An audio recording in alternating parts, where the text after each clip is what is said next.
जी, अस्सलाम वालेकुम। अच्छा, आज का जो हमारा सेशन है ना, इसमें फ़र्स्ट ऑफ़ ऑल मैं आपको बताऊँगा कि आप जो कंपनी के टैक्सेस विदहेल्ड करते हैं, ठीक है? तो जो वो कंपनी के टैक्स, अगर आप किसी एम्प्लॉयी को सैलरी 50,000, अगर आपकी कंपनी है और आप किसी एम्प्लॉयी को सैलरी 50,000 तक देते हैं, तो फिर तो आप उसका टैक्स नहीं काटते। अगर आप 50,000 से ज़्यादा, ठीक है, सैलरी पे करते हैं एम्प्लॉय को, तो फिर आपने उसके ऊपर टैक्स काटना है, ठीक है। वो टैक्स कितना काटना है, उसके लिए मैं आपको एक कैलकुलेटर सेंड कर देता हूँ। आपने उसके ऊपर एम्प्लॉय की सैलरी लिखनी है, तो वो ऑटोमेटिकली कैलकुलेटर आपको टैक्स बता देगा कि कितना टैक्स विदहेल्ड करना है। और इसी तरह से आपने जितने एम्प्लॉयज़ रखे हैं 50,000 से ज़्यादा जिनको सैलरीज़ दे रहे हैं, अगर आपकी कंपनी है और आप बॉस हैं, आप एम्प्लॉयर हैं, तो आपने उसके ऊपर टैक्स विदहेल्ड करना होता है, ठीक है। और वो जो टैक्स आप काटते हैं उसे मंथली बेसिस पे आपने जमा कराना होता है। और उसे जमा कैसे कराना है, उसके लिए आपका एक एफबीआर का जो है वो आपने चालान बनाना होता है, और उस चालान को बनाने के बाद आपने उसकी पेमेंट करनी होती है। जैसे ही आप उसकी पेमेंट करते हैं तो आपको एक सीपीआर आपके ईमेल एड्रेस पे आ जाता है, ठीक है। वो एम्प्लॉइज़ को भी ज़रूरत होता है। एम्प्लॉइज़ को इसलिए ज़रूरत होता है कि एनुअल जो अपना इनकम टैक्स रिटर्न फाइल करते हैं, तो अ, उन्हें पता हो कि बॉस उनका टैक्स काटता है ही नहीं है, बल्कि आगे उसे जमा भी कराता है, ठीक है। तो उसके लिए आपने क्या करना है कि एक वेबसाइट है EFBR, इसके ऊपर आपने आना है EFBR। यहाँ पर आपने गूगल पर आके लिखना है EFBR, ठीक है। तो इसे आपने सर्च आउट कर लेना है। तो ये देखें, यहाँ पर एक आ गया हमारे पास EFBR, इसके ऊपर आपने क्लिक कर लेना है।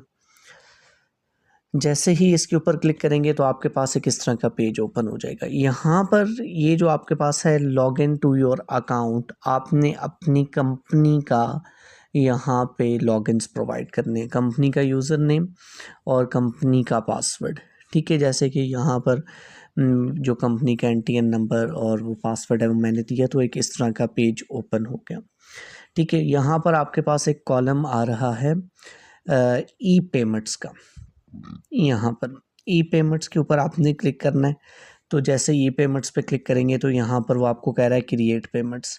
क्रिएट पेमेंट्स के ऊपर क्लिक करेंगे, जैसे ही क्रिएट के पेमेंट्स के ऊपर क्लिक करेंगे तो यहाँ पर थर्ड वाला जो ऑप्शन है इनकम टैक्स, ठीक है, ये वाला ऑप्शन, इसके ऊपर आपने क्लिक कर देना है। ऐसे जब इसके ऊपर क्लिक करेंगे, ठीक है, तो आपके पास एक इस तरह का चालान सा ओपन हो जाएगा, ठीक है।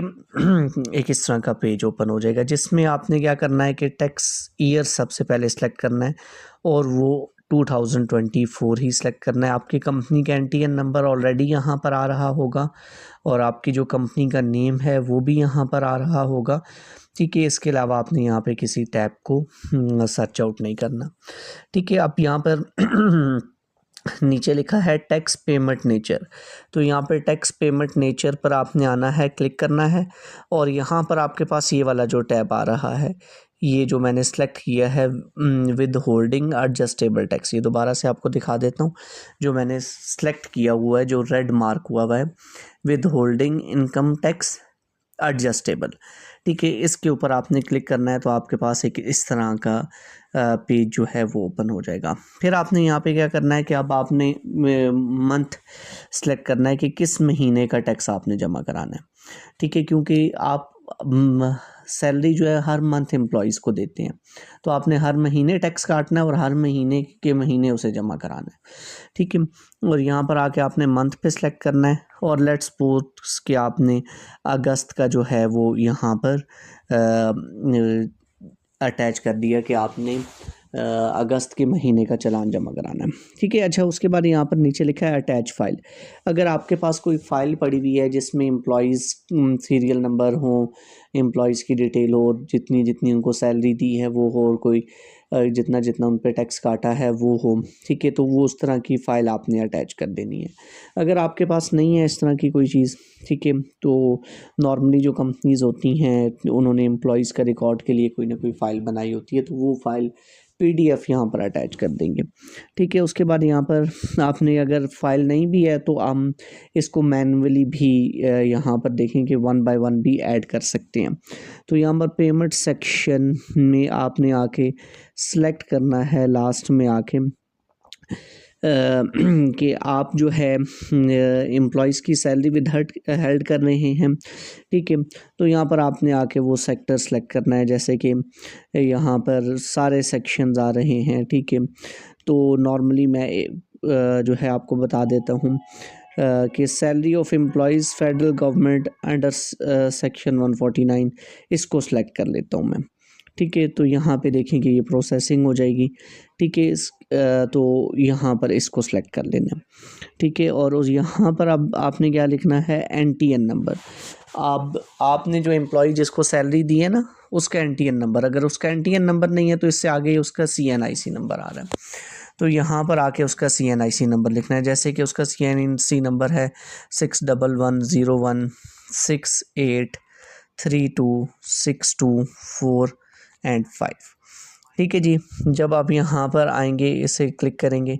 ठीक है, तो अब यहाँ पर मैंने जब CNIC नंबर दे दिया है तो आपने क्लिक कर देना है, तो अब ये एम्प्लॉय की डिटेल ऑटोमेटिकली फिल हो जाएगी कि एम्प्लॉय का NTN नंबर भी खुद ही आ जाएगा, नेम मोहम्मद सलमान है और उनका जो एड्रेस है वो भी यहाँ पर आ जाएगा। ठीक है, यहाँ पर अब आपने क्या करना है कि और किसी कॉलम को फिल नहीं करना। यहाँ पे अब आपने जो उनको सैलरी दी है ना और उसके ऊपर जो टैक्स काटा है, ठीक है, टैक्सेबल अमाउंट, ठीक है, टैक्स रेट, यहाँ पर टैक्स अमाउंट, इन दोनों कॉलम्स को, पहला जो लास्ट में कॉलम है टैक्सेबल अमाउंट और टैक्स रेट, इन्हें फिल करने की ज़रूरत नहीं है। हाँ, अगर आपके पास डिटेल है तो फिल कर दें। सिर्फ इस तीसरे वाले कॉलम में आपने उसका फॉर एग्ज़ाम्पल आपने 4200 रुपीज़ का टैक्स कलेक्ट कर लिया अपने एम्प्लॉय का। ठीक है, तो वो आपने यहाँ पर जो है वो मेंशन कर देना है कि आपने इतना टैक्स उसका कैलकुलेट किया है, उसका इतना टैक्स विद हेल्ड कर लिया। मैं फॉर एग्ज़ाम्पल आपने उसे सैलरी दी है 60,000। ठीक है, टैक्स रेट फॉर एग्ज़ाम्पल जितना भी था, ठीक है, वैसे तो टैक्स रेट नॉर्मली आपको मैं कैलकुलेटर शेयर कर लूँ। ठीक है, उसमें आपने देख लेना है। टैक्स रेट फॉर एग्ज़ाम्पल है 7.5%, और यहाँ पे देखें कि ऑटोमेटिकली उसने 60,000 का 7.5% खुद ही कैलकुलेट कर लिया है 4500। ठीक है, अब यहाँ पर आपने वही वो जो ऊपर अमाउंट लिखी है, ठीक है, अमाउंट इन फिगर्स, ठीक है, तो यहाँ पर आपने वही अमाउंट दोबारा से अमाउंट इन वर्ड्स मेंशन कर देनी है आके। तो यहाँ पे देखें कि जब आपने इतना डाटा फीड अप कर दिया तो उसके बाद आपने करना है ऐड। ठीक है, जैसे ही आप ऐड पे क्लिक करेंगे तो यहाँ पर वो कह रहा है कि please select a valid tax payer city. तो टैक्स पेयर की सिटी को हमने सेलेक्ट नहीं किया। ठीक है, तो वो हम यहाँ पर आके, तो यहाँ पर ऊपर हमारे पास है टैक्स पेयर सिटी, इसके ऊपर क्लिक करना है और जो भी उस टैक्स पेयर जो है उसकी सिटी है, ठीक है, वो आपने यहाँ पर आके सेलेक्ट कर लेना है। इस्लामाबाद है, जो भी है, यहाँ पे सारी सिटीज़ की जो है वो हमारे पास लिस्ट मौजूद है।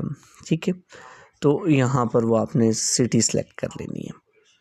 जैसे ही सिटी सेलेक्ट कर लेंगे तो फिर आपने यहाँ पर आके कर देना है ऐड। तो अब देखें कि एक पर्सन यहाँ पर हमारे पास ऐड हो चुका है जिसका सीरियल नंबर 1 है, NTN नंबर है, CNIC नंबर है, नेम मोहम्मद सलमान है, और इनका जो हमने इन्हें सैलरी दी है वो 60,000 की, और इसके ऊपर जो टैक्स कटा है हमने इनका टैक्स विद हेल्ड किया है वो 4500 रुपीज़ का किया। ठीक है, तो ये एक एम्प्लॉय हमने यहाँ पे ऐड कर लिया। अब इसी तरह से इसी फाइल में हम सेकंड एम्प्लॉय ऐड करेंगे। अब सेकंड एम्प्लॉय में उसका यहाँ पर आके हम CNIC नंबर जो है वो एंटर करेंगे। तो 611101 61127786, यहाँ पर आके हमने सेकंड एम्प्लॉय का जो है वो CNIC नंबर ऐड किया है।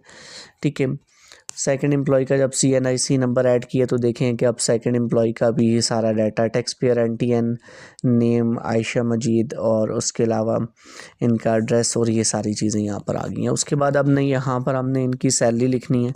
मिसाल के तौर पे हमने इनको सैलरी दी है 1,25,000 रुपये, ठीक है।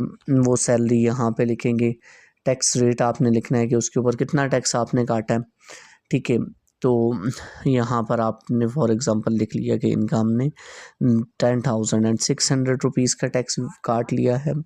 सॉरी, यहाँ पर आप रेट सिर्फ लिखेंगे कि फॉर एग्ज़ाम्पल 15% हमने उनका टैक्स काटा है। तो अब ये सॉफ्टवेयर ख़ुद ही 1,25,000 का 15% कैलकुलेट कर लेगा, तो वो 18,750 रुपये टैक्स बन गया।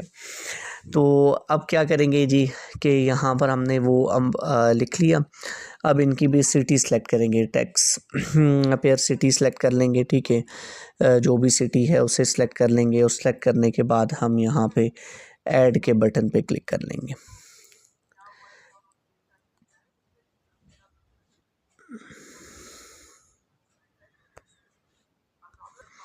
अच्छा, यहाँ पे हमने ना पेमेंट सेक्शन सबसे पहले सेलेक्ट करना होता है। तो पेमेंट सेक्शन पर आएंगे, और पेमेंट सेक्शन इनकी सैलरी आपने विदहेल्ड की है वो यहाँ पर आप सेलेक्ट कर लेंगे। सेलेक्ट करने के बाद फिर आपने यहाँ पर क्या करना है कि उससे ऐड कर लेना है। अब इस एम्प्लॉय की सारी डिटेल हमने दे दी, अब इसे हम कर देंगे ऐड।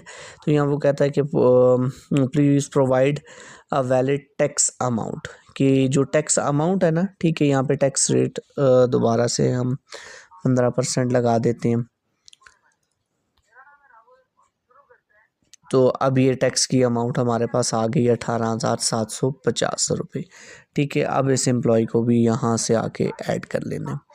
तो जैसे ही ऐड करेंगे तो आप देखें कि आपका सेकंड एम्प्लॉय जो है आयशा मजीद के नाम से, वो भी ऐड हो गया है, और इनकी जो सैलरी है 1,25,000 और उस पर जो टैक्स कटा है 18,750 रुपये का टैक्स विद हेल्ड हुआ है, ठीक है। तो ये इसी तरह से आप वन बाय वन जो है ना, नेक्स्ट जो थर्ड एम्प्लॉई हैं, ठीक है, उनका डाटा भी दे के तो ऐड अप करते जाएंगे, ठीक है जी। और अब देखेंगे टोटल यहाँ पे आप देखेंगे टैक्सेबल जो अमाउंट है वो 1,85,000 है, और इसमें जो टैक्स अमाउंट बन गई है वो दोनों एम्प्लॉयज़ का टैक्स ऐड होके 23,250 रुपीज़ का टैक्स बन गया। कुछ भी नहीं करना, अब ये अमाउंट आपने इसी तरह से जब सब एम्प्लॉयज़ कर देंगे ना, तो ये लिस्ट ऊपर ख़ुद ही मेंटेन होती जाएगी। आपने क्या करना है कि ठीक है कि यहाँ पर आके अब ये जो टोटल वाली अमाउंट होगी, ठीक है, 23,500, ये वाली अमाउंट यहाँ पर लिखनी है, ठीक है। और यहाँ पे लिखने के बाद नीचे आ रहा है क्रिएट पेमेंट, क्रिएट पेमेंट पे क्लिक करना है, ठीक है। तो जैसे ही क्रिएट पेमेंट पे क्लिक करेंगे तो ये कुछ सेकंड के लिए लोड होगा, ठीक है, हाँ जी।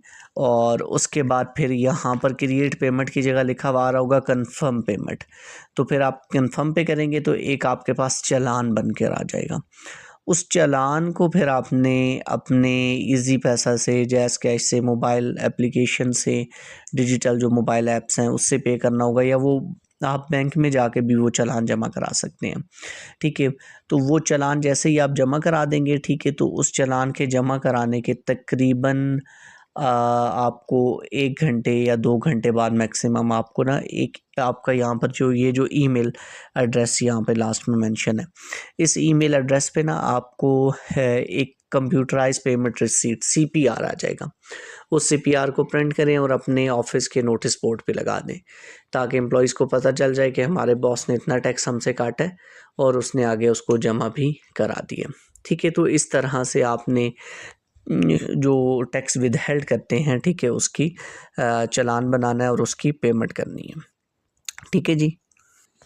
अच्छा भाई, सेकंड क्वेश्चन अब ये रहा कि अब एम्प्लॉयज़ का टैक्स काटना कितना है। तो मैंने आपको यहाँ पर एक लिंक भेजा है, इनकम टैक्स कैलकुलेटर, इसके ऊपर क्लिक करेंगे। अब आप एम्प्लॉयज़ को जितनी सैलरी दे रहे हैं ना, वो सैलरी आपने इस कैलकुलेटर को दे देना है। स्क्रॉल करेंगे, नीचे आएंगे, ठीक है। और यहाँ पर आपने क्या करना है कि अपने एम्प्लॉय को जितनी सैलरी आप दे रहे हैं, लेट्स सपोज आप उसे सैलरी पे कर रहे हैं 100,000, 1,00,000 रुपया, तो यहाँ पर उसकी सैलरी लिखेंगे। तो फुल मंथ की उसकी सैलरी 1,00,000, और मंथली टैक्स उस पर जो कैलकुलेट हुआ है ना 2,500, तो पोस्ट टैक्स सैलरी आप उसे जो पेमेंट करेंगे 2500 रुपये उसका काट लेंगे और उसे आपने 97,500 की पेमेंट करनी है। उसकी एनुअल सैलरी जो है वो 12 लाख बन जाएगी और उसका एनुअल टैक्स पूरे साल में आपने उसको जो टैक्स देना है वो 30,000 रुपये का उसका टैक्स काटना है आपने। ठीक है जी। तो ये इसी तरह से अगर किसी एम्प्लॉय को आप सैलरी दे रहे हैं 50,000, देखें तो इसके ऊपर 0 आ रहा है क्योंकि 50,000 6 लाख तक की सैलरी के ऊपर टैक्स नहीं है। अब अगर आप किसी को सैलरी दे रहे हैं 80,000, ठीक है, तो उसके ऊपर देखें कि आपने जो टैक्स काटना है 80,000, तो उसके ऊपर जो आपने टैक्स काटना है वो 1,500 रुपये का टैक्स काटना है। इसी तरह से किसी आप एम्प्लॉयज़ को सैलरी दे रहे हैं 2 लाख रुपए, ठीक है, तो उसके ऊपर आपने जो उसका मंथली टैक्स काटना है 19,167, ठीक है। तो इस तरह से आपने इस कैलकुलेटर को यूज़ कर लेना है, ठीक है, टैक्स कैलकुलेशन के लिए। ठीक है जी। तो ये फर्स्ट सेशन हो गया जिसमें विद होल्डिंग इनकम टैक्स के कितना टैक्स विद हेल्ड करना है आपने एम्प्लॉयज़ का, ठीक है, और जितने एम्प्लॉयज़ आपने रखे हुए हैं, ठीक है, उनकी आप एक्सेल शीट भी बनाते जाएं और वो अटैच भी आप चालान बनाते हुए साथ कर दें अगर आप के पास अटैचमेंट है। ठीक है, अटैचमेंट नहीं है तो 1 बाय 1 भी आपने उनको जितनी उनको सैलरी दी है, ठीक है, और जो टैक्स उनका काटा है आपने, ठीक है, उस हिसाब से आप उसका चालान बनाएंगे और उस चालान की आप पेमेंट करेंगे। ठीक है जी। ओके, यहाँ तक कोई क्वेश्चन हो तो आपने फिर मुझसे पूछ